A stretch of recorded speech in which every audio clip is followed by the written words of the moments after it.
Hi, my name is Danielle, and I'm here today to inform you about the history and controversy of the seventh inning stretch.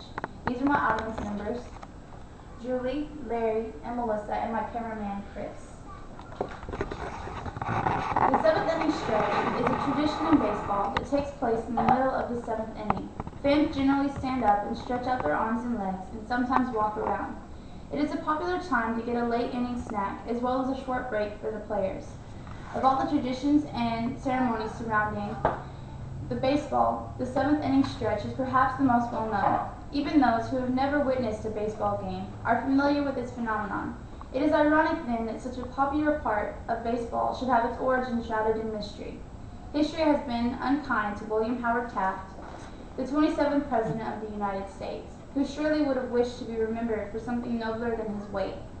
Baseball has credited him with somewhat more dignity, for it was Taft over 100 years ago who launched the tradition of the presidential first pitch on opening day.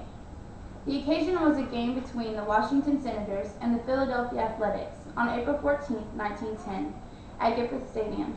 Apparently, on the spur of the moment, umpire Billy Staff handed Taft the ball after the rival managers had been introduced and asked him to throw it over the home plate, and the president did so. Nearly every chief executive since Taft has opened at least one baseball season during their presidency by tossing the first ball. Legend has it that Taft inspired another baseball tradition on the same day. As the face-off between the Senators and the Athletics wore on, the stout 6'2" president repeatedly grew more and more uncomfortable. By the middle of the seventh inning, he could bear it no longer and stood up to stretch out his arms and legs, at which point everyone in the stands stood up as well. A few minutes later, Taft returned, and the audience did so. Seventh inning stretch, and so the seventh inning stretch was born. But there is a controversy among historians. Many consider the story of Brother Jasper, the man credited with bringing baseball to Manhattan College in the late 1800s.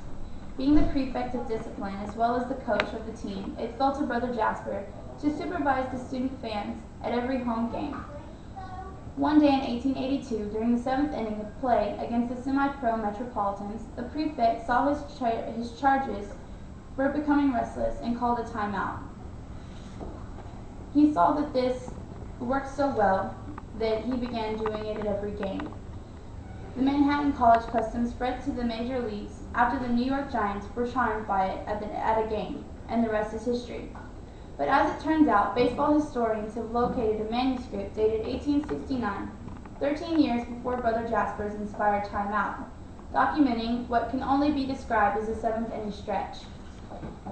It's a letter written by Harry Wright of the Cincinnati Red Sox, the first pro baseball player. In it, he makes the observation about the fans' ballpark behavior. The spectators are all rise between halves of the seventh inning, extended their legs and arms, and sometimes walk about. In so doing, they enjoy the relief afforded from a long posture upon hard benches. Truth be known, we have no idea where and when the custom of the seventh inning stretch began. Based on the evidence that exists, it is doubtful that the phenomenon originated with William Taft or even Brother Jasper. We know it is at least as old as 1869, that it popped up in various places afterward, and that it eventually became a solid tradition. How much earlier than this the practice of standing up and stretching between halves of the seventh inning began and why it was first done is unknown. The first reference to this behavior as the seventh inning stretch was not recorded until 1920, long after it had become common. What is known is that the seventh inning stretch is one of the most common and well-known rituals in a game, steeped in tradition. It is these traditions that add to the feeling of connection we have to the past when we go to the ballpark, and that helps make baseball the quintessential American sport. I hope that my viewers found this interesting and that this will make them curious enough to research this topic on their own.